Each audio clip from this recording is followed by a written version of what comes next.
Alhamdulillah, puji dan syukur kita panjatkan kepada Allah Subhanahu wa taala selalu atas limpahan karunia yang tiada henti-hentinya Allah berikan kepada kita. Dan kita berharap semoga Allah Subhanahu wa taala menjadikan kita hamba-hamba yang pandai bersyukur kepada Allah Subhanahu wa taala. Sungguh nikmat yang Allah berikan kepada kita sangatlah banyak. Tetapi banyak orang, banyak manusia yang tatkala dikasih sedikit ujian dari Allah Subhanahu wa taala, sedikit kesusahan, sedikit musibah, maka dia lupa dengan nikmat-nikmat Allah yang Allah berikan kepadanya. Maka dia pun terus mengeluh, tidak bersyukur kepada Allah, seakan-akan protes dengan ujian dari Allah. Dan ini sudah Allah sebutkan dalam Al-Quran, Innal insana li rabbih lakanud. Sungguhnya manusia itu suka berkeluh kesah terhadap Rabbnya, berkeluh kesah dalam kehidupannya. Apa kata Al-Hasan Al-Basri rahimahullahu taala? Yadhkuru al-masaib wa yansa an-ni'am. Yang dia ingat-ingat adalah musibah-musibah yang menimpanya, dan dia lupa dengan terlalu banyak nikmat yang dia rasakan. Terkadang seorang setahun penuh tidak pernah sakit, di ujung tahun Allah kasih sakit 2 minggu, 3 minggu, sebulan, maka dia mengeluh, merintih, seakan-akan dia tidak diberi nikmat oleh Allah Subhanahu wa taala. Sementara nikmat yang setahun dia rasakan, dia lupakan. Terkadang seorang ekonominya bagus terus bertahun-tahun, 20 tahun ekonomi, tahu-tahu Allah kasih susah 2 tahun, 3 tahun, maka dia mengeluh, tidak bersyukur kepada Allah Subhanahu wa taala. Maka kita jangan sampai demikian, ibu-ibu yang dirahmati oleh Allah Subhanahu wa taala. Ada waktu-waktu nikmat itu sangat banyak, ada waktu-waktu ujian cuma sedikit. Maka seorang yang bertakwa kepada Allah Subhanahu wa taala, dia ingat nikmat-nikmat Allah yang tiada henti-hentinya kepadanya. Salawat dan salam semoga tercurahkan selalu kepada junjungan kita Nabi Muhammad sallallahu alaihi wasallam, dan juga kepada keluarganya dan seluruh sahabat beliau tanpa terkecuali. Ibu-ibu yang dirahmati oleh Allah Subhanahu wa taala, pada kesempatan pagi hari ini kita akan membahas topik, yaitu tentang bagaimana seharusnya seorang wanita dalam menyambut bulan Ramadan. Topiknya bukan kue apa yang harus dimasak, ya, bukan, ya. Menu apa yang harus disiapkan, tidak. Bagaimana seorang wanita menyiapkan rohaninya, menyiapkan mentalnya dalam menyambut bulan Ramadan. Sesungguhnya Allah berfirman, wa rabbuka yakhluqu ma yasha'u wa yakhtar. Allah Subhanahu wa taala, Rabbmu, dialah yang menciptakan yang dia kehendaki, dan dialah yang memilih yang dia kehendaki. Allah Subhanahu wa taala mengutamakan sebagian di atas sebagian yang lain. Allah muliakan sebagian manusia di atas sebagian yang lain. Maka ada di antara manusia para nabi, ada di antara manusia para syuhada, ada di antara manusia orang-orang soleh. Bahkan di antara para nabi pun Allah muliakan satu di antara yang lainnya. Kata Allah Subhanahu wa taala, tilkar rusulu faddalna ba'dahum 'ala ba'd minhum man kalama Allah. Dan mereka para rasul Allah muliakan satu di atas yang lainnya. Maka di antara para rasul tersebut yang semuanya mulia, ada yang termulia, namanya ulul azmi minar rusul, yaitu para rasul yang 5 orang, ya, yang rasul-rasul sangat hebat. Dan yang terbaik adalah Nabi Muhammad sallallahu alaihi wasallam. Demikian juga dengan hikmah Allah Subhanahu wa taala, dengan hikmahnya menjadikan sebagian tempat lebih mulia daripada tempat yang lain. Maka Allah menjadikan Al-Haramain Asy-Syarifain, kota Mekah dan kota Madinah, sebagai 2 tanah suci. Ya, tanah suci, tanah yang mulia, tanah haram. Ya, yang berlaku aturan-aturan di kedua tanah suci tersebut. Ya. Dan pahala dilipat gandakan oleh Allah tatkala beribadah di kedua tanah suci tersebut. Kemudian dengan hikmahnya pula Allah memilih 3 masjid dari seluruh masjid yang ada di dunia ini untuk menjadi masjid-masjid termulia. 3 masjid tersebut adalah Masjid Al-Haram, Masjid Nabawi, dan Masjid Al-Aqsa. Yang ketiga masjid tersebut dibangun oleh para nabi. Masjid Haram dibangun oleh Nabi Ibrahim alaihissalam, Masjid Nabawi dibangun oleh Nabi Muhammad sallallahu alaihi wasallam, dan Masjid Aqsa dibangun oleh siapa? Nabi Nabi Sulaiman alaihissalam. Sehingga salat di masjid-masjid tersebut ibadahnya dilipat gandakan oleh Allah Subhanahu wa taala. Sebagaimana ya, Allah menjadikan masjid sebagai tempat yang paling dicintai oleh Allah Subhanahu wa taala, dan sebagaimana Allah benci dengan pasar, ya. Karena di situ banyak godaan syaitan. Kalau sekarang mall, ibu-ibu ya. Sekarang mall itu juga banyak setannya di situ ya. Jadi ibu-ibu jangan suka ke mall ya. Jangan suka ke mall. Banyak godaan setan di situ ya, menggoda ibu-ibu untuk menghabiskan duit suami. Dan di antara hikmah Allah Subhanahu wa taala, Allah memilih sebagian waktu diutamakan dari ibadah sebagian waktu yang lain. Bulan ada 12, tetapi Allah menjadikan bulan Ramadan sebagai sayyidus syuhur, pimpinan para bulan. Ya. Kenapa? Karena bulan tersebut kata Allah, syahrul Ramadan alladzi unzila fil Qur'an. Bulan Ramadan, disitulah Allah turunkan Al-Qur'an. Di antara hari-hari dalam bulan Ramadan pun Allah pilih malam terbaik selama setahun. Malam tersebutlah malam Lailatul Qadar. Jadi dengan hikmah Allah Subhanahu wa taala, Allah menjadikan sebagian musim sebagai musim-musim mengumpulkan pahala sebanyak-banyaknya. Dan musim itu sudah sangat dekat di hadapan kita, yaitu musim bulan Ramadan. Musim mengumpulkan pahala yang dilipat gandakan oleh Allah dengan sebanyak-banyaknya. Maka dahulu para salaf, orang-orang saleh terdahulu, mereka rindu untuk bertemu dengan bulan Ramadan. Karenanya Imam Ibnu Rajab Al-Hambali dalam kitabnya Lataiful Ma'arif menyebutkan bagaimana para salaf setengah tahun mereka berdoa agar bertemu dengan bulan Ramadan. Kenapa mereka berdoa sampai setengah tahun sebelum bulan Ramadan? Karena mereka tahu agungnya bulan Ramadan. Mereka rindu untuk bertemu dengan bulan tersebut. Mereka rindu untuk bermunajat, bertilawah Al-Quran di bulan tersebut. Mereka rindu ya, bagaimana bisa sholat malam di bulan tersebut. Sesuai dengan kerinduan tersebut, ya, maka mereka benar-benar mengagungkan bulan Ramadan. Kita kalau tanyakan pada diri kita, saya ingin ibu-ibu jujur, coba. Siapa di antara ibu-ibu yang berdoa untuk bertemu bulan Ramadan sejak 6 bulan yang lalu sampai sekarang? Ada di antara ibu-ibu? Ada tidak? Ada yang berdoa dari 6 bulan yang lalu. Ya Allah, semoga suamiku tidak poligami. Ya. Dari 6 bulan yang lalu saya berdoa. Ya. Enggak, yang saya ingin tanya, adakah di antara ibu-ibu yang sejak 6 bulan yang lalu berdoa, bangun malam, ya Allah temukan aku dengan bulan Ramadan? Ada atau tidak? Saya rasa tidak ada. Saya rasa tidak ada. Ini kenyataan pahit yang ada. Sejak bulan lalu berdoa agar ditemukan dengan bulan Ramadan, ada? Ini menjelang-menjelang saja baru berdoa, ya Allah semoga ketemu bulan Ramadan. Ini dalil bahwasanya pengagungan kita terhadap bulan Ramadan kurang. Padahal kita sangat perlu dengan bulan tersebut. Kenapa saya katakan kita sangat perlu dengan bulan tersebut, Ibu? Saya tahu dosa saya banyak. Ya, dosa yang berkaitan dengan pandangan saya, dosa yang berkaitan dengan pendengaran saya, ya. Dosa yang berkaitan dengan lisan saya, dosa yang berkaitan dengan hati saya. Ibu juga banyak, sama dosanya banyak. Ya. Apalagi ibu-ibu. Banyak di antara ibu-ibu yang mulutnya ember, jadi dosanya banyak.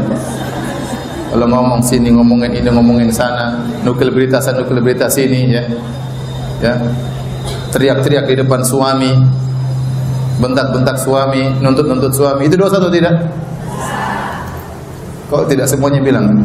Itu dosa atau bukan? Tahu diri lah, tahu diri.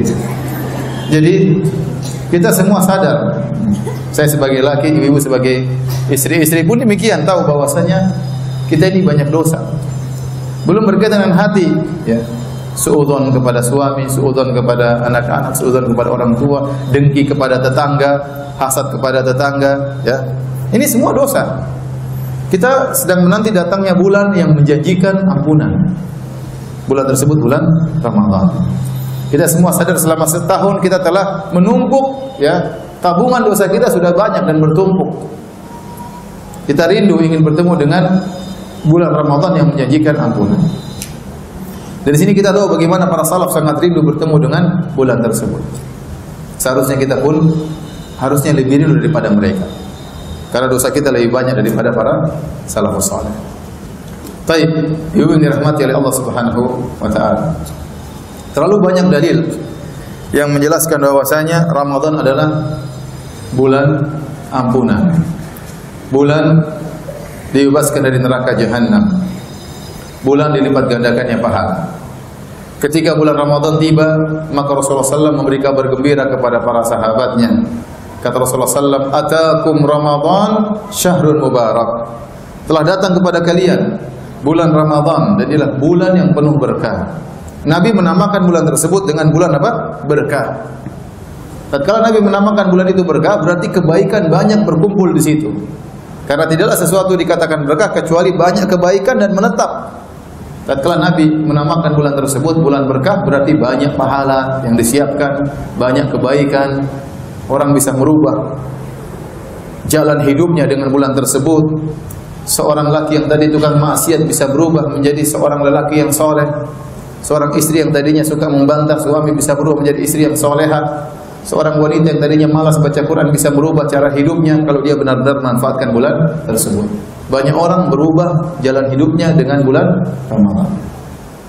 Makanya Nabi mengatakan bulan tersebut bulan penuh keberkahan. Kemudian Nabi jelaskan tentang keutamaan bulan tersebut. Kata Nabi SAW, "Futihat abwabul jannah." Pada bulan tersebut dibuka pintu-pintu surga.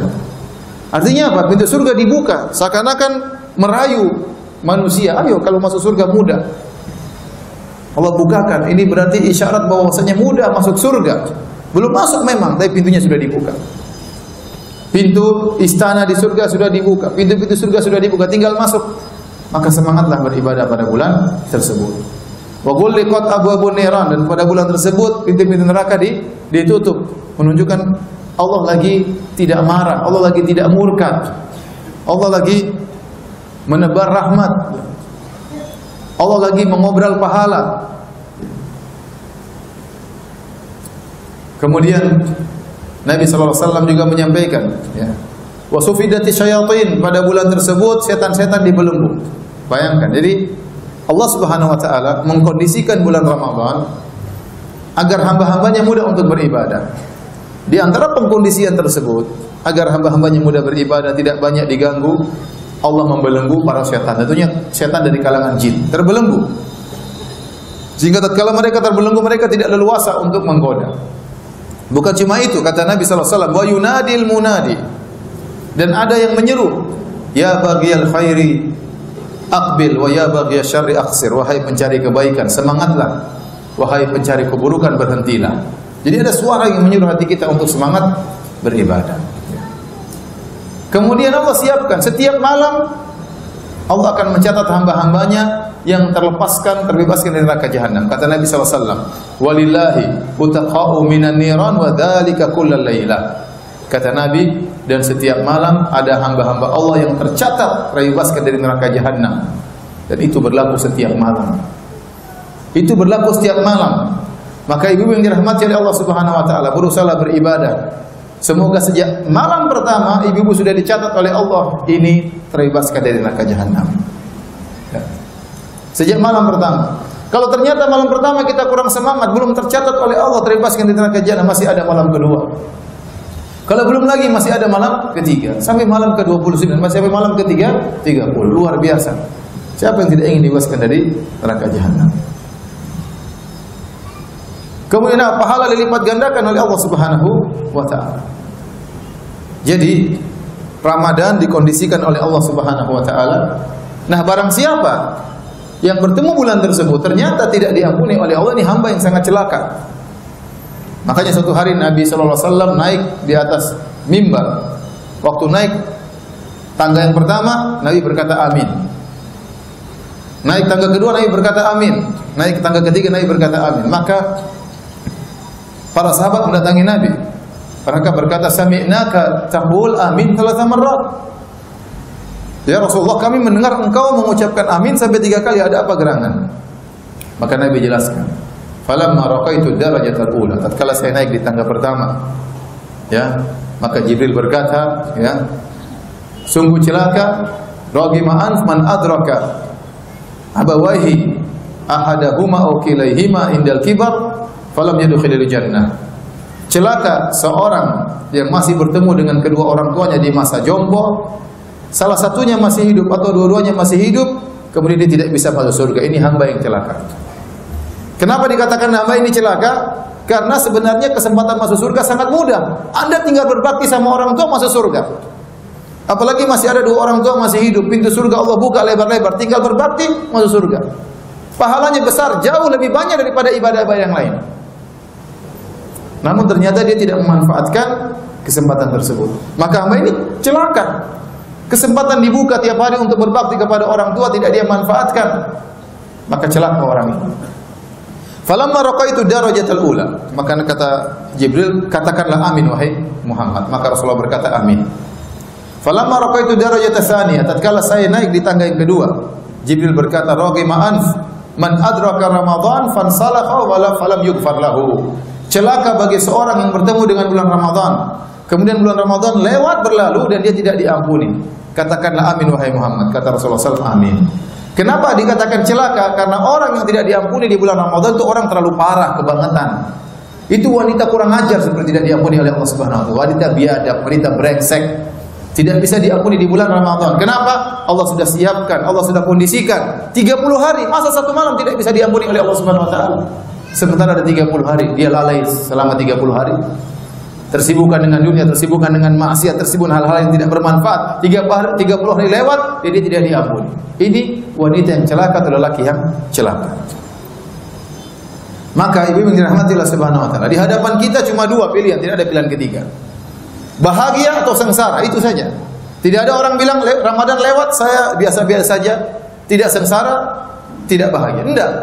Anda cuma punya dua pilihan dalam bulan Ramadan. Kalau bulan Ramadan lewat, bagaimana raport Anda? Apakah Anda bahagia diampuni oleh Allah, ataukah Anda celaka tidak diampuni oleh Allah Subhanahu wa taala? Maka seorang berhati-hati, datang bulan Ramadan ini ujian. Ujian bagi dia untuk benar-benar berjuang agar bisa menjadi orang-orang yang bahagia, yang diampuni oleh Allah Subhanahu wa taala, yang dibebaskan dari neraka jahanam, dimasukkan dalam surga Allah Subhanahu wa taala. Semoga Allah memberikan kita semua taufik untuk bisa banyak beribadah di bulan Ramadan. Baik, ibu yang dirahmati oleh Allah Subhanahu wa taala, pembahasan kita tentang wanita di bulan Ramadan ya. Tentunya saya mungkin tidak membahas fikih secara panjang lebar, tapi apa kira-kira persiapan seorang wanita tatkala menghadapi bulan Ramadan? Tentunya menghadapi bulan Ramadan perlu persiapan. Perlu persiapan. Jangan Ramadan datang begitu saja ya. Sehingga akhirnya Ramadan kita tahun ini sama seperti Ramadan sebelumnya, kurang bermakna, kurang bernilai. Subhanallah, waktu cepat berlalu ibu-ibu. Betapa banyak yang kita kenal sudah tidak ada sekarang. Mereka sudah tidak bisa bertemu dengan bulan Ramadan tahun ini. Saya punya kawan-kawan subhanallah ya. Kemarin masih sehat, kemarin masih sudah tidak bisa lagi bertemu dengan bulan Ramadan ya. Dan Ramadan cuma sebentar. Waktu Allah menyebutkan tentang bulan Ramadan, kata Allah, ya ayyuhalladzina amanu kutiba alaikumusiyam kama kutiba alal ladzina min qablikum la'allakum tattaqun. Wahai orang yang beriman, diwajibkan atas kalian untuk berpuasa sebagaimana telah diwajibkan atas orang-orang umat-umat sebelum kalian ya, agar kalian bertakwa. Setelah itu Allah berfirman apa? Ayyaman ma'dudat, hari-hari yang terbilang. Artinya bulan Ramadan itu cuma 30 hari, 29 hari 30 hari, dan 29 30 itu sangat cepat. Nanti kalau kita sudah masuk bulan Ramadan, tiba-tiba sudah lebaran, tidak terasa. Tinggal kita tidak tahu pahala kita banyak atau sedikit. Ibu-ibu saja, kita ini kayaknya Ramadan baru kemarin saja, itu tidak? Kayaknya baru berlalu kemarin. Sekarang tahu-tahu sudah bulan Sya'ban. Ini menunjukkan waktu terasa cepat. Dan di antara tanda-tanda kiamat kata Nabi SAW, taqaraba zaman, itu zaman terasa cepat, terasa dekat. Dan kalau kita merasa seakan-akan bulan Ramadan masih baru saja lewat, tiba-tiba sekarang sudah di bulan Sya'ban, ini menunjukkan juga umur kita cepat. Saya merasa saya masih baru umur 20 tahun, ternyata sudah 39, cepat sekali. Ibu-ibu juga demikian, kayaknya baru kemarin masih muda-muda, masih SMA, masih baru kuliah. Sekarang sudah nenek-nenek. Sudah sampai pada tingkatan top, tua ompong peot. Tidak terasa. Mau kita hiasi wajah kita, mau kita kasih make up, mau kita kasih spidol, tetap saja peot. Itu menunjukkan waktu cepat berjalan, ibu-ibu yang dirahmati Allah Subhanahu wa taala. Maka ingat, di depan kita bulan Ramadan cuma sebentar 30 hari. Sekarang sudah tanggal 16 Sya'ban. Kira-kira 2 minggu lagi mudah-mudahan Allah pertemuan kita dengan bulan Ramadan. Jadi ibu-ibu, karena kita tahu Ramadan sudah dekat dan Ramadan cuma sebentar dan waktu kita terus berjalan, jangan jadikan Ramadan kita kali ini seperti Ramadan-Ramadan sebelumnya. Harus ada perbaikan, harus ada kemajuan. Nah, bagaimana agar Ramadan kita bisa maju berbeda daripada Ramadan-Ramadan sebelumnya? Maka butuh persiapan, ya. Betapa banyak orang tatkala mereka ingin untung banyak, pedagang, maka mereka perlu planning, perlu persiapan, perlu takhtit, perlu perencanaan. Ya, kapan mengeluarkan barang dagangan, kapan jualan, kapan ini, bagaimana caranya, iklannya bagaimana, supaya dapat untung banyak-banyak. Karena ini musim pameran tidak lama. Namun betapa banyak di antara mereka untuk urusan duniawi planningnya luar biasa. Urusan duniawi planningnya luar biasa. Membangun rumah planningnya luar biasa. Mau jalan-jalan ke luar negeri planningnya luar biasa. Mau ngabisin duit planningnya luar biasa. Ramadan tidak ada planning sama sekali. Ya udah, Ramadan kayak tahun-tahun lalu, tinggal lewat sudah selesai, puasa selesai. Terus bagaimana kita menjadikan Ramadan kita bermakna sementara kita tidak punya planning? Allah Subhanahu wa taala memberikan taufik kepada seorang hamba berdasarkan usaha dia. Nah, kalau Allah tahu seorang wanita keluar dari hatinya yang paling dalam ingin berusaha bisa beribadah sebanyak-banyak bulan Ramadan, maka Allah akan kasih kemudahan. Maka yang paling utama adalah bagaimana kita planning untuk bertemu dengan bulan tersebut. Saya tahu ibu-ibu banyak kesibukan. Banyak. Sibuk Facebook, sibuk WhatsApp. Grupnya banyak ya. Sibuk ngerumpi, banyak kesibukan. Karena ibu-ibu banyak kesibukan, maka harus diplanningkan. Harus diplanningkan. Contoh planning sederhana. Perencanaan sederhana agar Ramadan kita bermanfaat. Kita target ibu-ibu. Tahun ini saya harus khatam Quran. Berapa kali? Ya 2 kali lah, masuk akal 2 kali. 10 kali berat.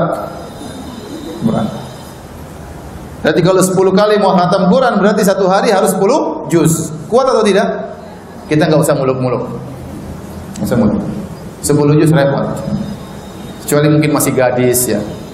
Terus tidak ada suami, terus nggak ada kerjaan, ya mungkin bisa 1 hari 10 juz. Itu mungkin.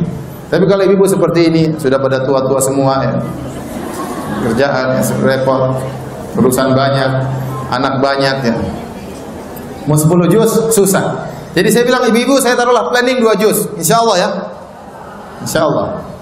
Jadi sekarang ya Allah berdoa, semoga ya Allah Ramadan ini berlalu, saya bisa khatam 2 kali, 1 hari 2 juz, 1 hari 2 juz. Kalau ibu punya Quran Madinah, 1 juz itu 10 lembar, berarti 20 halaman cetakan Madinah. Nah kalau 2 juz berarti satu hari berapa? 20 lembar. Nah kalau 20 lembar berarti setiap kali sholat 5 waktu harus berapa lembar? 4 lembar. Gak lama ibu. 4 lembar. Apalagi kalau yang sudah bacaannya lancar, mudah. Yang ibu bacaannya agak belepotan memang agak susah. Tapi latihan, belajar. Nah kalau yang bacaannya lancar, 4 lembar itu mudah, gak lama. Taruhlah dia baca 15 menit. Sudah 15 menit kali berapa? 5. Berarti berapa itu? 15 kali 5 1 jam 1/4. Taruhlah 1,5 jam dia baca Quran. Subhanallah, pahalanya nanti kayak apa? Apa kata Nabi sallallahu alaihi wasallam? Man qara'a harfan min kitabillah falahu hasanah wal hasanatu bi asyri amsalihah. Barang siapa baca 1 huruf dari Al-Quran ibu-ibu, dia akan dapatkan 1 pahala dan pahala dilipat gandakan 10 kali oleh Allah Subhanahu wa taala. La aqulu alif lam mim harfun. Aku tidak berkata alif lam mim 1 huruf, walakin alifu harfun. Alif 1 huruf, lamun harfun, lam 1 huruf, mimun harfun, mim 1 huruf. Jadi kalau ibu baca surat Al-Baqarah, alif lam mim dzalikal kitabul, sudah berapa huruf? Alif lam mim sudah dapat 30 pahala. Zalika sudah 3 huruf. Zal lam kaf. Al-kitabu alif lam kaf, banyak pahala yang kita dapatkan. Banyak. Kata Nabi sallallahu alaihi wasallam, "Iqra'ul Qur'an. Fa innahu ya'ti yaumal qiyamah syafi'an li ashabihi." Atau kama qala Nabi sallallahu alaihi wasallam. Bacalah Al-Qur'an karena Al-Qur'an akan datang pada hari kiamat memberi syafaat kepada pembacanya. Ibu-ibu tidak ingin dapat syafaat dari Al-Qur'an. Mungkin ibu mau masuk neraka saat Al-Qur'an melarang. Ya Allah, jangan ya Allah, dia telah meninggalkan tidurnya demi membaca aku. Jangan nama disebutkan. Dia tunda tidurnya demi membaca aku, maka Al-Qur'an akan menolong ibu-ibu. Siapa memberi syafaat kepada kita pada hari tersebut, orang semua lari. Kata Allah Subhanahu wa taala, "Fa idza ja'atis sakhah." Jika telah tiba ditiupkan sangkakala, yauma yafirul mar'u min akhi. Maka semua seorang akan lari dari saudaranya. Wa ummihi wa abihi, lari dari ibunya, lari dari bapaknya. Wa sahibati wa banin, lari dari istrinya, lari dari anak-anaknya. Ya. Susah beri syafaat sementara dia sendiri dalam kondisi menakutkan. Mungkin ada yang beri syafaat bagi kita, tapi itu masih mungkin. Tapi kalau kita beramal soleh, jelas-jelas amal itu akan beri syafaat bagi kita. Jadi baca Al-Quran ibu-ibu. Jangan bangga dengan banyaknya maklumat, banyaknya informasi, ya. Paham ini, paham anu, paham ini, paham anu. Berita ini ngerti, berita ini ngerti, berita ini ngerti, tapi Quran tidak dibaca. Apakah pengetahuan ibu-ibu tentang ini, tentang anu, tentang ini, berita ini, berita artis, berita macam-macam terus akan beri syafaat? Enggak. Mungkin malah menjerumuskan dalam neraka jahanam. Maka saya katakan bulan Ramadan, baca Quran. Baca Quran. Apalagi kalau sampai ada di antara ibu-ibu yang hafal juz amma. Apa kata Nabi SAW? Yuqalu li sahibil Quran. Maka dikatakan kepada orang yang hafal Quran, Iqra wartaqi warattil kama kunta turattil fid dunya fa inna manzilataka inda akhir ayatin taqra'uha. Atau kama qala Nabi SAW. Kata Nabi kepada orang yang hafal Quran, bacalah Al-Quran dan naiklah derajatmu. Subhanallah. Dia di surga, naik lagi derajatnya, naik lagi. Kata Allah, warattil, baca perlahan-lahan, naik pelan-pelan, naik terus. Fa inna manzilataka, sungguhnya kedudukanmu di surga di terakhir ayat yang kau baca. Maka Ramadan adalah syahrul Quran. Waktu harus banyak kita gunakan untuk baca Al-Quran. Jangankan ibu, para ulama dahulu, kalau sudah tiba bulan Ramadan, pengajian mereka liburkan. Itu yang saya belum bisa ya. Tapi para ulama dahulu mereka liburkan pengajian. Al-Imam Malik rahimahullah ta'ala, dia punya majelis hadis di Masjid Nabawi yang dia bacakan hadis-hadis Nabi. Begitu bulan Ramadan tiba, dia berhenti dari majelis hadisnya. Kemudian wa aqbal al-Quran, maka dia konsentrasi baca Al-Quran. Jadi ibu-ibu kita sudah sepakat ya. Tolong didaftar nama ibu-ibu ya. Pokoknya Ramadan selesai, berapa juz? Berapa juz? Bukan 2 juz, 2 juz per hari. 2 juz per hari berapa kali hatam? 2 kali hatam. Berarti satu hari harus baca berapa lembar? 20 lembar. Sekali sholat berarti harus baca 4 lembar. Mudah bagi yang mau. Tidak ada yang bilang susah? Enggak ada, cuma yang malas yang bilang susah. Yang brengsek yang bilang susah. Yang kurang ajar yang bilang susah. Yang hatinya ada penyakit yang bilang susah. Yang suka bentak-bentak suami yang bilang susah. Jadi mudah. Nah, berarti telah kita sebutkan, satu hari ibu-ibu butuh waktu paling tidak 1/4 jam bagi yang baca lancar. Yang tidak lancar dia mungkin butuh 2 jam untuk apa? Baca Quran. Di 2 jam ini benar-benar manfaatkan. Bagaimana caranya? Kita baca Quran. Kalau baca Quran, WhatsApp semua matiin. HP jangan matiin, takut suami telepon. Ya. WhatsApp matiin, internet matiin. Kalau bisa left dari grup, left ibu-ibu. Saya anjurkan left dari grup, semua grup-grup left. Nanti habis Ramadan kita ketemu lagi. Left dulu, minta izin. Baik-baik. Para akhwati sekalian, saudari-saudariku sekalian, karena iman saya lemah, ya, saya ingin konsentrasi, mudah-mudahan Allah maafkan dosa-dosa saya. Jangan riak. Ini kan Ramadan, gue ingin jadi enggak, jangan gitu. Dengan penuh tawadhu. Jangan bilang saya tidak ingin ribut sama ente, ngabisin waktu saya, enggak. Tapi dengan tawadhu, saya banyak dosa, saya takut, saya ingin konsentrasi untuk ngaji Al-Quran di bulan Ramadan. Semoga kita diampuni oleh Allah Subhanahu Wa Taala. Saya minta izin, insya Allah habis Lebaran kita ketemu lagi. Assalamualaikum, live, selesai. Nanti ada yang bilang, kenapa kamu live? Kenapa kamu live? Blokir aja. Benar ibu-ibu ya? Ya. Kalau punya grup 10, kurangi, biarin tinggal 1 aja. 9 live semua. Bulan Ramadan, konsentrasi untuk baca Quran. Kita laki-laki yang sering berinteraksi di luar, ibu mungkin di rumah banyak. Kita baca Quran nih, baca Quran. Tahu-tahu ada, diajak ngobrol.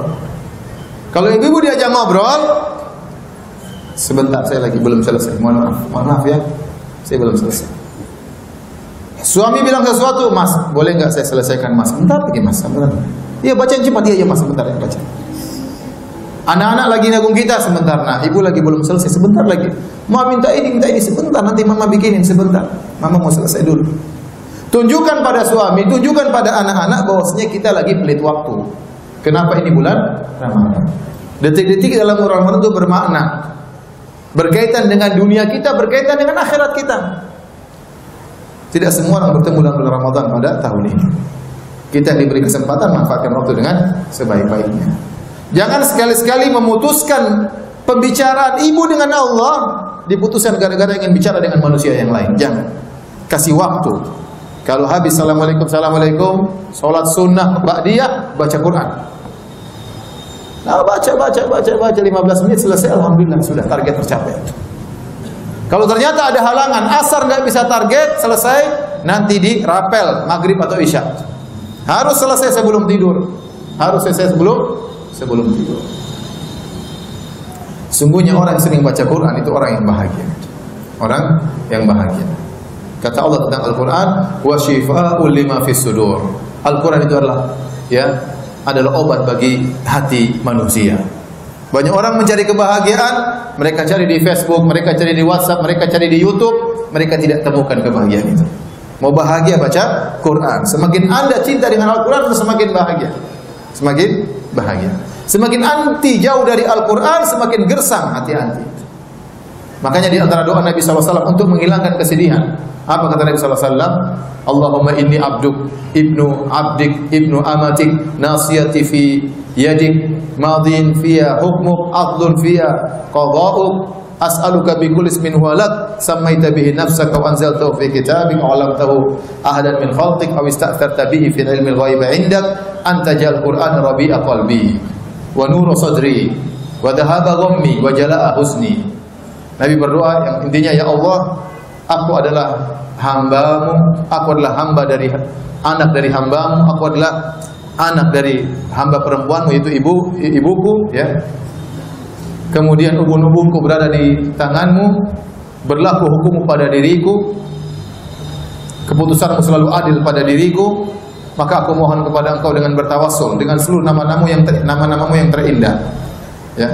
Yang Kau menamakan dirimu dengan nama-nama tersebut, atau Kau turunkan dalam Al-Quran, atau Kau ajarkan kepada hamba-Mu Muhammad SAW, atau Kau simpan dalam ilmu ghaib-Mu.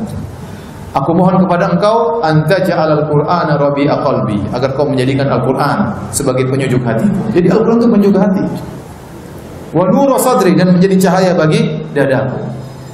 Wa dhahaba ghammi, untuk menghilangkan kegelisahanku. Wa jala huzni, untuk mengusir kesedihanku. Jadi orang baca Quran itu dia akan bahagia. Ini saya berbicara sebagai ustadz, ibu-ibu yang dirahmati Allah Subhanahu wa taala. Saya sering sampaikan dalam pengajian-pengajian. Saya ini ustadz, kerjaannya baca tafsir, baca hadis, baca agama. Itu pun kalau saya tidak baca Quran, saya terasa kering.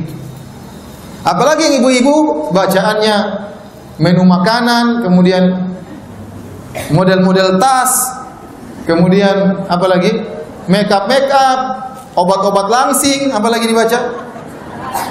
Banyak. Tidak ada kaitannya dengan akhirat sama sekali. Kemudian bagaimana mau bahagia tidak baca Quran?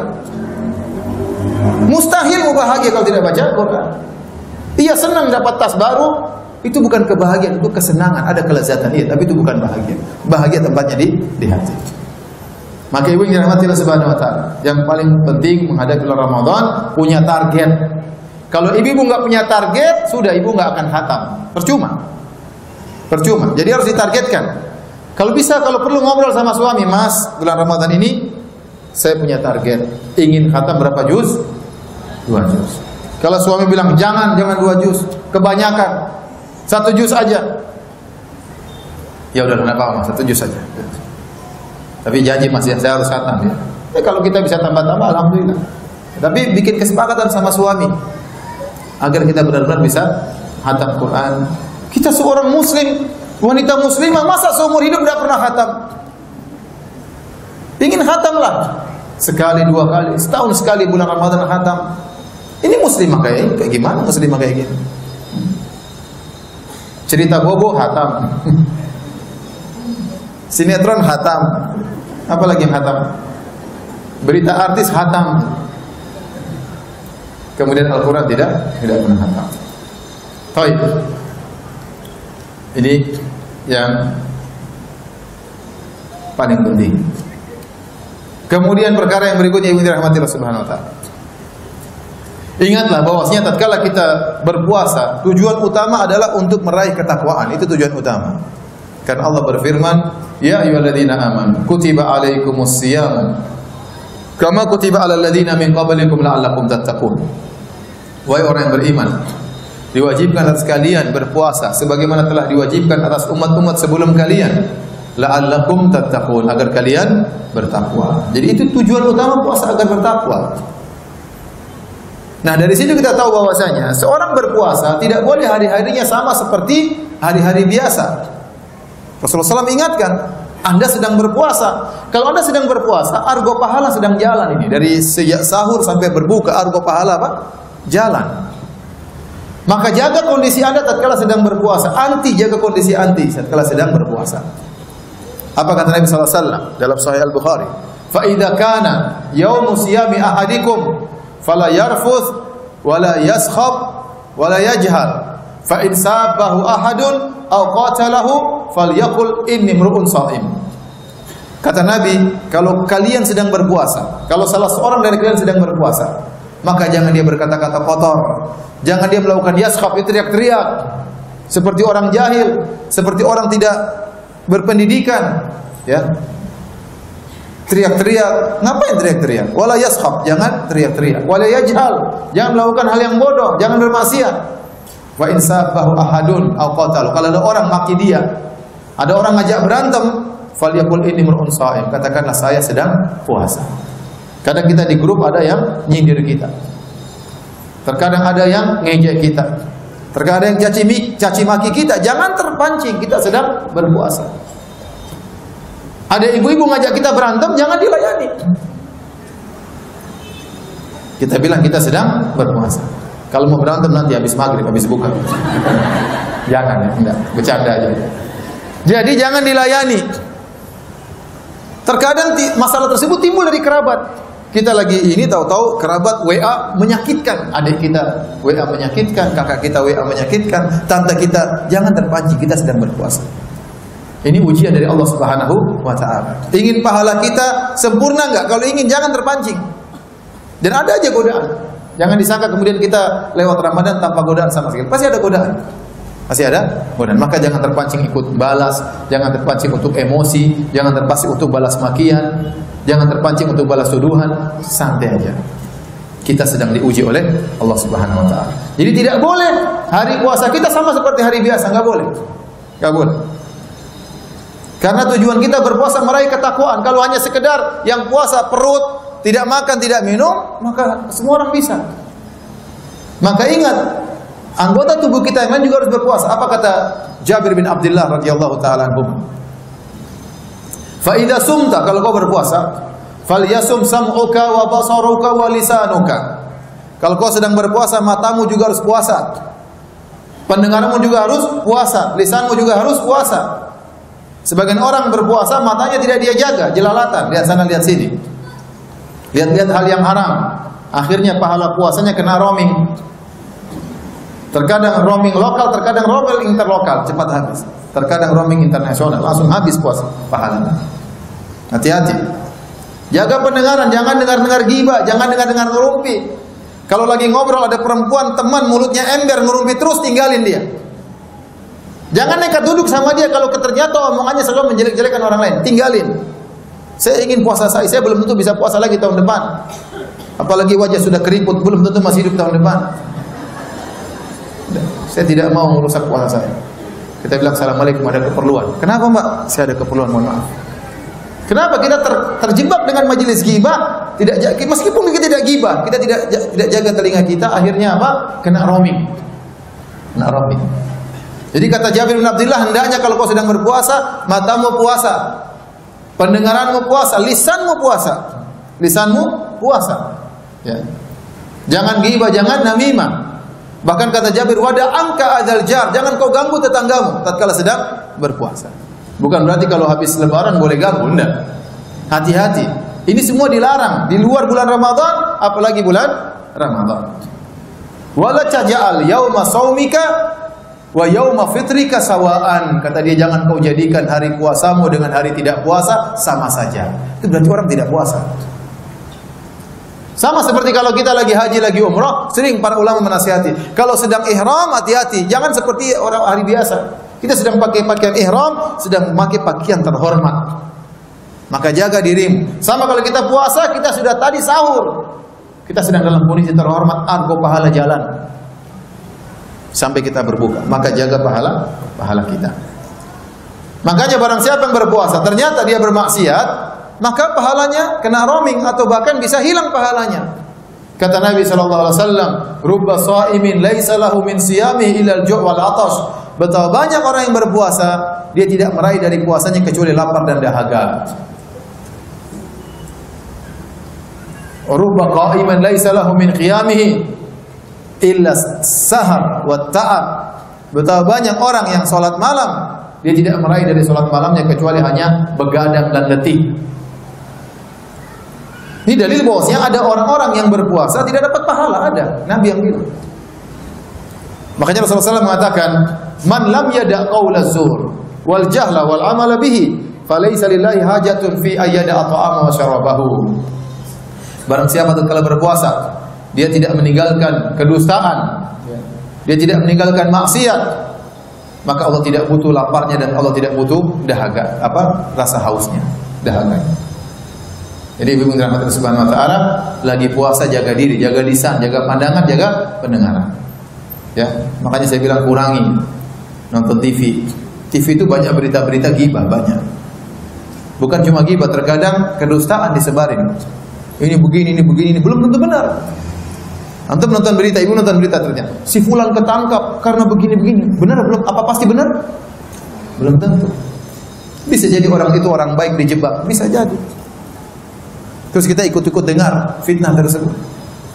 Saya pernah ngisi, ibu-ibu, ini saya pernah ngisi suatu stasiun. Saya nggak pengen sebut namanya. Di bulan Ramadan saya ngisi tentang ada pada puasa dan saya jelaskan orang yang bohong puasanya pahalanya batal, puasanya sah, pahalanya batal, nggak ada pahalanya. Setelah saya ngisi gitu, ada pegawai-pegawai stasiun tersebut, salah satu ini kemudian dia tanya, "Ustaz, kita ini Ustaz, saya mau tanya Ustaz." Saya bilang, "Silakan." Kita ini disuruh sama produser untuk bikin berita-berita bohong. Pertanyaannya Ustaz, yang pahalanya batal kami pegawai atau cuma produser? Saya bilang enak aja, semuanya kena ya. Semuanya kena. Itu yang saya takutkan. Tatkala kita bulan Ramadan kemudian kita asyik nonton berita-berita yang tidak jelas sumbernya, tidak siko dan terpercaya pembicaranya, kemudian kita akhirnya ikut bersuudzon kepada seorang. Akhirnya kita belum tentu benar. Ya, ada yang benar, ada yang tidak benar. Makanya mending jauhi. Jauhi. Jangan sampai kemudian bulan Ramadan jadi bulan sarana caci maki, sarana saling menjatuhkan. Jangan ikut-ikutan. Jangan ikut-ikutan. Sayang hidup tidak lama. Hidup tidak lama ini. Oleh karenanya jaga puasa kita, Ramadan kita, jauhkan dari kemaksiatan. Kalau kita bermaksiat segera istighfar, astagfirullah. Kelepasan kita ghibah seorang, astagfirullah. Kelepasan kita hasad sama orang, astagfirullah. Agar pahala puasa kita terjaga. Taib, kemudian hal yang lain ya, yang ingin saya sampaikan kepada ibu dirahmati Allah Subhanahu wa taala. Kita sampai jam berapa, Ibu? Sampai jam berapa? Jam 11. Tanya jawabnya jam berapa? Kenapa? Kenapa? Setengah 12. Kelamaan ibu-ibu. Kalau ilmu terlalu banyak semakin susah diamalkan ya, sedikit-sedikit. Baik, insyaallah ya, kalau selesai kita bertanya jawab. Ya. Perkara yang tidak kalah penting ibu-ibu, ya. Ya. Ada ibadah-ibadah selain sholat malam, selain baca Quran. Ibadah yang tidak kalah mulia adalah berkhidmah kepada suami dan anak-anak. Ibu-ibu harus lebih sayang pada suami di bulan Ramadan. Apa ibu-ibu? Harus lebih apa? Sayang kepada suami. Bukan semakin ngomel sama suami. Mas, mau beli baju Ramadan, beli baju Lebaran. Mas, anak-anak beli. Itu tambah nyakiti hati suami. Ingat, bulan Ramadan adalah bulan berpahala, bulan ibadah. Di antara ibadah bukan cuma baca Quran, bukan cuma sholat malam. Di antara ibadah mulia adalah taat kepada suami. Ibu punya kesempatan berpahala untuk berkhidmat kepada suami dan anak-anak. Jadi ibu punya peran di bulan Ramadan.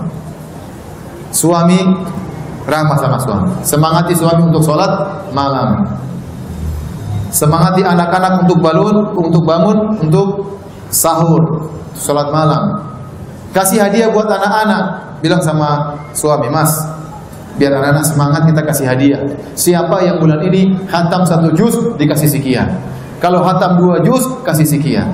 Bikin program demikian agar anak-anak semangat. Anak-anak di luar negeri nggak ada masalah. Anak kita lagi kuliah, bilang sama anak kita, "Nak, pokoknya kalau ibu tahu kamu khatam Quran 2 juz, ibu kasih hadiah ini. Ibu kasih duit sekian-sekian." Jadi semangat anak-anak.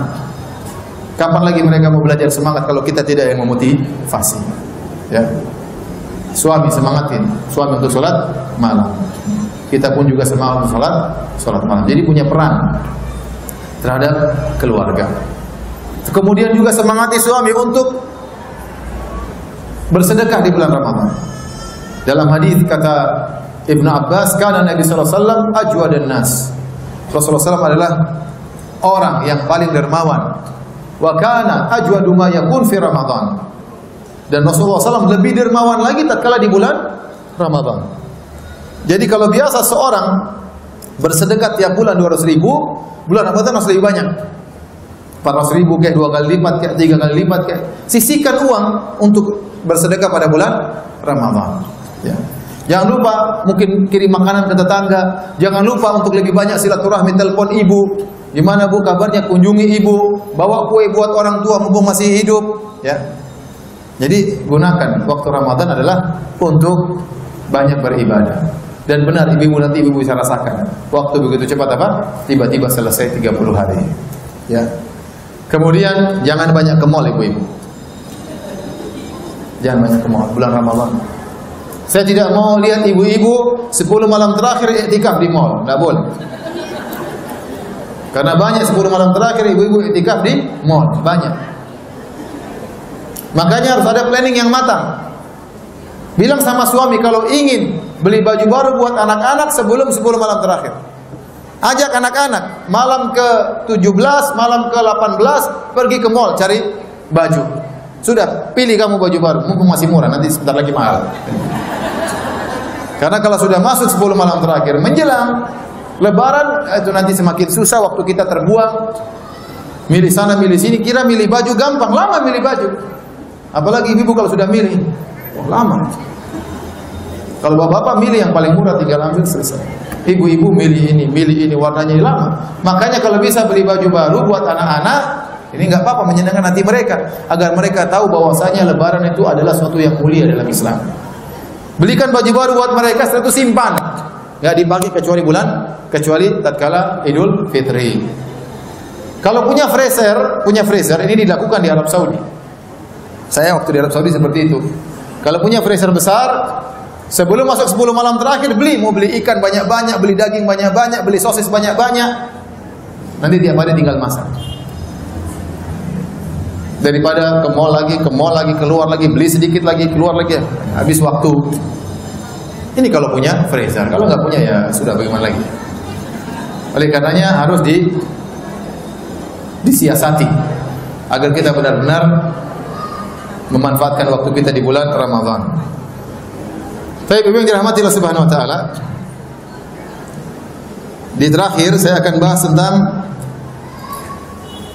ya, kalau seorang wanita dalam kondisi haid di bulan Ramadan. Ini penting bagi ibu-ibu. Bagaimana kalau seorang wanita dalam kondisi datang bulan atau dalam kondisi nifas? Apa yang biasa dilakukan tatkala di bulan Ramadan? Pertama yang harus kita ketahui, bahwasanya haid dan nifas atau haid adalah perkara yang telah Allah kodratkan kepada wanita. Dan seorang wanita harus ridho dengan hal tersebut. Tentu Allah punya hikmah mengkodratkan wanita datang bulan. Waktu Aisyah radhiyallahu taala anha sedang hajian, Aisyah radhiyallahu taala anha tadinya ingin haji tamattu, namun dia tidak mampu. Kenapa? Dia datang bulan. Akhirnya beliau haji qiran. Kalau haji tamattu itu umrah dulu baru haji. Karena beliau tidak bisa bertahallul, tidak bisa umrah dulu baru haji, maka hajinya menjadi haji qiran. Maka setelah itu beliau menangis, Aisyah radhiyallahu anha. Menangis bukan karena tapi menangis bukan karena kehilangan dunia.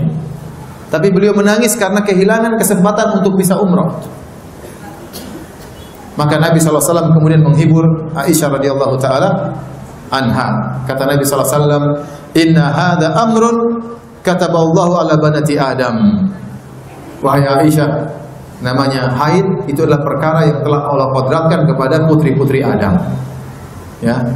Jadi kalau kita haid, terkadang sebagian wanita haid tatkala 10 malam terakhir dia sedih banget. Kita bilang jangan sedih. Itu sudah ditakdirkan oleh Allah Subhanahu wa taala. Kemudian di antara kabar gembira bagi wanita yang haid, kalau mereka sebelum haid terbiasa bertakwa kepada Allah, sebelum haid biasanya salat malam, biasanya salat witir, sebelum haid biasanya salat sunnah, maka tatkala mereka haid, pahala telah tetap jalan, pahala tetap jalan. Kenapa? Karena mereka meninggalkan ibadah tersebut karena ada uzur. Dan barang siapa yang sudah terbiasa dengan suatu ibadah, kemudian dia tidak bisa melakukan karena ada uzur, tetap dicatat ibadah tersebut. Tetap dicatat ibadah tersebut. Ya. Oleh karenanya kata Nabi SAW, ya, kata Rasulullah SAW, "Idza maradal abdu aw safar, kutiba lahu ma kana ya'malu muqiman sahihan." Kalau seorang hamba sedang sakit atau sedang bersafar, maka akan dicatat baginya pahala ibadah yang biasa dilakukan tatkala dia sedang tidak sakit dan sedang tidak bersafar. Ini pendapat sebagian ulama. Ya, dan sebagian ulama mengatakan wanita haid, maka pahala-pahala yang biasa dia kerjakan tatkala tidak haid tetap mengalir kepada dia. Ini pendapat sebagian ulama. Sebagian ulama mengatakan lagi tidak, tapi ini ada khilaf memang, ada khilaf dalam masalah ini. Tetapi intinya seorang ridho dengan apa yang Allah takdirkan. Kemudian di sana ada ibadah-ibadah yang bisa dikerjakan meskipun dalam kondisi haid. Meskipun dalam kondisi haid. Yang pertama, ijma ulama, wanita haid boleh berzikir. Zikir pagi petang, zikir subhanallah walhamdulillah wala ilaha illallah akbar, boleh berzikir. Zikir apa saja. Zikir doa, ya, keluar masuk WC misalnya, keluar rumah, pulang lagi ke rumah, ya. Kemudian zikir usahakan menggunakan jari-jari. Kata Nabi SAW, "Ya nisa'al mu'minat alaikunna bitahlil wa tasbih wa taqdis. La takfalanna fatansina rahmah." Wahai para wanita-wanita mukminat, hendaknya kalian bertahlil, bertasbih, dan janganlah kalian lalai sehingga kalian lupakan rahmat Allah. Waqudna bil anamil fa innahunna mas'ulatun mustantaqatun. Dan hendaknya kalian berzikir dengan jari-jari kalian. Karena jari-jari ini akan ditanya oleh Allah dan akan berbicara pada hari kiamat kelak. Menjadi bukti bahwasanya ibu-ibu pernah berzikir dengan jari-jari tersebut. Kalau tidak bisa berzikir dengan jari-jari karena ingin hitungan tertentu menggunakan alat hitung, tidak apa-apa. Menggunakan tasbih juga tidak apa-apa. Terutama yang sudah tua-tua, ya. Tetapi yang lebih afdal menggunakan apa? Jari. Menggunakan jari. Dan zikir itu ibadah yang sangat mudah, ibu-ibu. Dalam kondisi apapun kita boleh berzikir. Makanya Allah berkata, alladzina yadhkurunallaha qiyaman wa qu'udan wa ala junubihim. Orang-orang yang berzikir tatkala sedang berdiri, tatkala sedang duduk, tatkala sedang berbaring. Ibu-ibu mungkin mau tidur berbaring, tidur siang, belum ngantuk, zikir subhanallah, alhamdulillah, Allahu akbar. Subhanallah, astagfirullah, astagfirullah, astagfirullah, sampai tidur. Apa susahnya? Kebanyakan ibu-ibu kalau sudah tidur, buka Facebook. Sampai ketiduran. Benar atau tidak? Kayaknya kurang keras. Benar atau tidak? Benar. Dirubah. Kalau mau tidur zikir, subhanallah, alhamdulillah, sampai ngantuk. Pahala berjalan. Jadi zikir adalah ibadah yang dibolehkan dengan ijma ulama meskipun dalam kondisi haid maupun nifas. Kemudian yang kedua, apakah wanita haid dan nifas boleh baca Quran? Maka ini ada khilaf di kalangan para ulama. Namun pendapat yang dipilih oleh Imam Malik rahimahullah dan riwayat dari Imam Ahmad, dan ini pendapat dipilih oleh Ibnu Taimiyah rahimahullah dan dipilih oleh Syekh Utsaimin rahimahullah, dan saya juga condong kepada pendapat ini, wanita haid boleh baca Quran tapi tidak boleh sentuh Quran. Saya ulangi, jadi wanita haid boleh baca Quran tapi tidak boleh sentuh Quran. Caranya bagaimana? Dia bawa mushaf, dia buka dengan misalnya dengan lidi atau dengan apa, dengan pena. Atau dia baca Quran dari HP. Karena HP tidak mengambil hukum mushaf, paham? Jadi boleh dia baca Quran dari HP, boleh dia pegang-pegang begini, boleh. Ya. Atau dia baca lewat Al-Quran, dia buka dengan apa? Dengan lidi atau dengan pena. Tidak boleh sentuh. Tidak boleh sentuh. Ya. Beda dengan orang junub. Kalau orang junub tidak boleh baca Quran. Orang junub tidak boleh baca Quran. Dan haid tidak bisa dikiaskan dengan junub. Kenapa? Dari dua sisi. Pertama, kalau junub itu biasanya atas kehendak orang. Dia ingin junub. Paham? Dengan bergaul dengan suaminya ya, atau yang lainnya ya. Tetapi kalau haid, maka itu bukan keinginan dia. Dia enggak mau haid pun Allah kasih apa? Haid. Paham?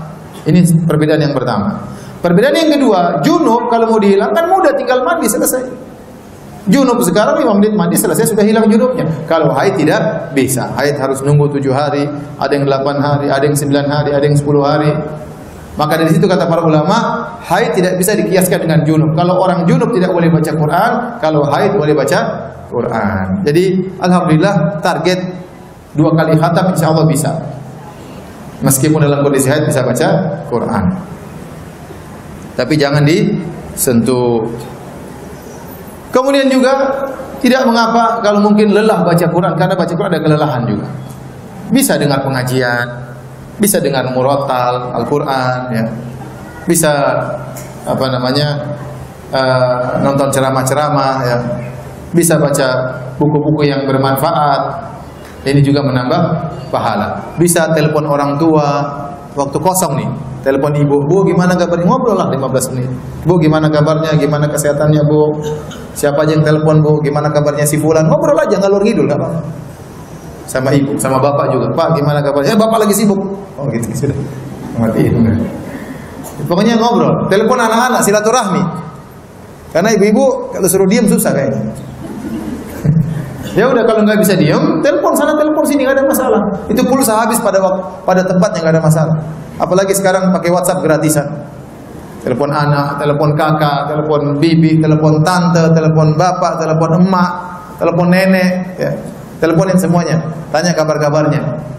Bosan lagi, ya udah dengar ceramah sampai ngantuk, sampai ngantuk. Begitu. Bosan lagi zikir. Kata Nabi, la yazalu lisanuka ratiban atau ratban min dzikrillah. Biasakan lisanmu untuk banyak basah karena berzikir kepada Allah Subhanahu wa taala. Zikir itu pahalanya besar, tapi banyak orang yang tidak melakukannya. Indonesia belum bisa seperti Saudi. Kalau Saudi saya sering lihat orang jalan sambil berzikir banyak. Supir mobil sambil berzikir banyak. Orang jalan di jalan sampai subhanallah, alhamdulillah sampai banyak. Indonesia belum hidup seperti itu. Nanti biasanya kalau berzikir rame-rame ngumpul dulu baru kemudian berzikir. Adapun kalau jalan-jalan sendiri, ya jarang yang berzikir. Belum hidup, kalau saya ada tapi belum hidup. Kemudian di antara ibadah yang sangat agung berdoa. berdoa. Terutama di bulan Ramadan, terutama di malam-malam ganjil di 10 malam terakhir. Wanita haid berdoa, ya doa dikabulkan. Dan berdoa di bulan Ramadan memiliki keistimewaan. Makanya ya, apalagi dalam kondisi berpuasa.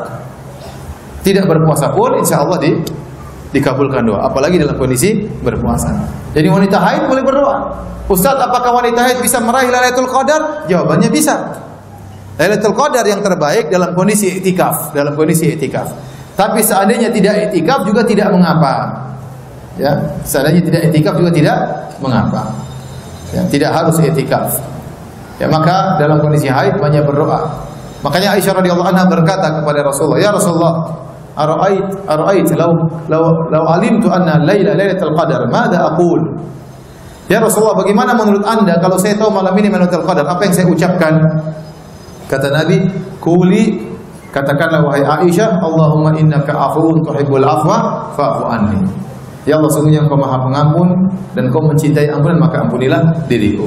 Maka perbanyak berdoa ya, meskipun dalam kondisi haid ya. Dan enggak mengapa kalau tahu di samping masjid, di samping rumah ada masjid membuat acara i'tikaf, maka ikut serta, ya, siapkan makanan untuk orang buka puasa, untuk orang sahur, membantu DKM masjid, ya. Insya Allah itu berpahala. Waktu kita habis tapi berpahala. Karena kita suruh ngaji pun susah terus lama-lama. Jadi ada waktu yang kita bagi-bagi, ada waktu buat ngaji, ada waktu untuk berkhidmah melayani suami, ya, menyiapkan sahur buat suami. Kita juga siapkan untuk berbuka. Siapkan untuk berbuka. Namun ingat, bulan Ramadan juga ya bukan bulan untuk apa kemudian bikin makanan banyak-banyak, enggak juga, karena waktu kita terbuang nanti. Sebagian ibu-ibu bulan Ramadan bikin judul makanan macam-macam ya. Satu hari judulnya 5, masak ini, masak ini, masak ini, masak ini. Ini ngabisin waktu ibu-ibu. Masak enak tapi jangan tiap hari seperti itu. Jangan tiap hari seperti itu karena waktu kita terbatas. Baik, demikian ibu yang dirahmati Allah Subhanahu wa taala.